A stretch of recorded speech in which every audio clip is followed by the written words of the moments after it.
এখন আমরা আলোচনা করব বাহ্যিক বা অসংলগ্ন চলক। বাহ্যিক বা অসংলগ্ন চলক বা এক্সট্রানিয়াস ভ্যারিয়েবল। বাহ্যিক বা অসংলগ্ন চলক বা এক্সট্রানিয়াস ভ্যারিয়েবল প্রাণীদেহের বাইরে অবস্থিত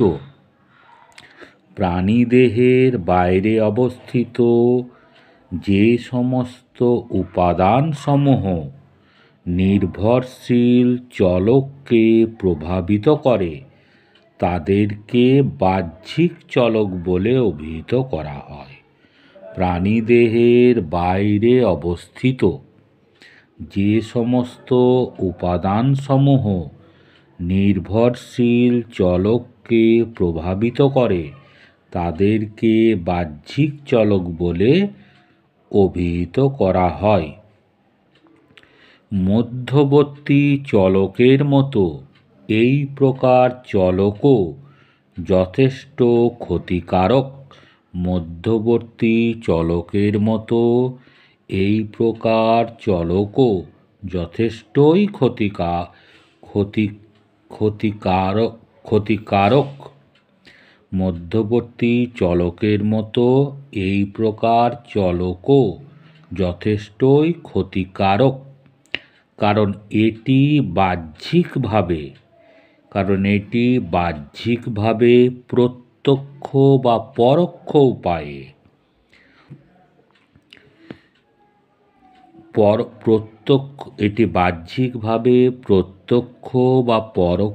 উপায়ের মাধ্যমে নির্ভরশীল চলকের ওপর প্রভাব বিস্তার করে। তাহলে কি হলো? বাহ্যিক বা অসংলগ্ন চলক বা এক্সট্রানিয়াস ভ্যারিয়েবল কি?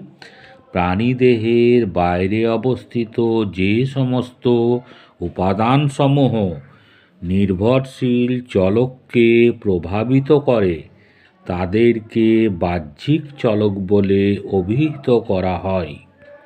মধ্যবর্তী চলকের মতো এই প্রকার চলকও হলো যথেষ্টই ক্ষতিকারক, কারণ এটি বাহ্যিকভাবে প্রত্যক্ষ বা পরোক্ষ উপায়ের মাধ্যমে নির্ভরশীল চলকের ওপর প্রভাব বিস্তার করে।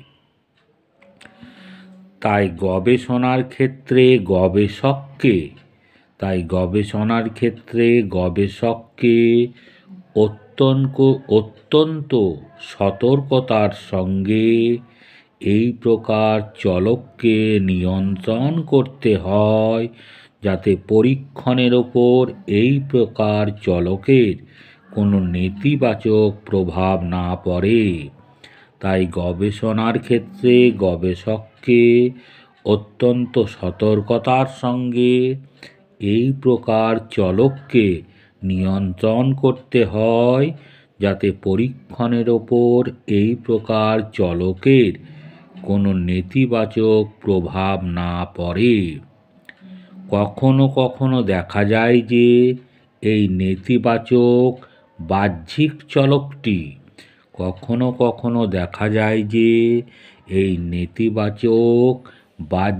চলকটি মধ্যবর্তী চলকের ওপর প্রভাব বিস্তার করার দরুন গবেষণাকৃত ফলাফলের ওপর ক্ষতিকারক প্রভাব বিস্তার করে।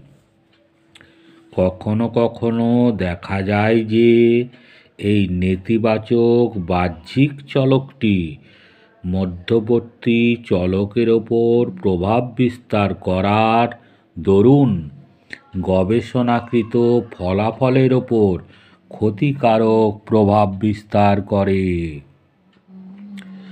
আমরা যদি ধূমপানের সঙ্গে ক্যান্সারের সম্পর্ক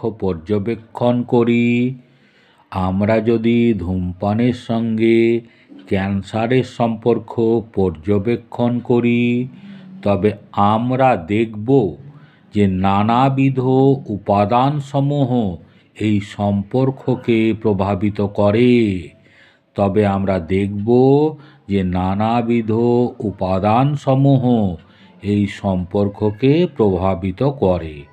যেমন সিগারেটের সংখ্যা বা প্রতিনিয়ত ধূমপানে তামাকের পরিমাণ, ধূমপানের সময়কাল, ধূমপায়ীর বয়স, খাদ্যাভ্যাস এবং ব্যক্তি কর্তৃত্ব অনুশীলনের পরিমাণ।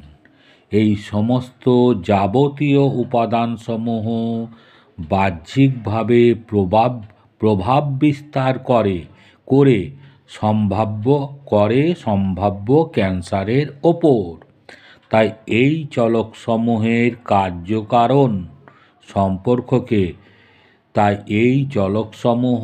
কার্যকারণ সম্পর্কে বৃদ্ধি বা হ্রাস করে।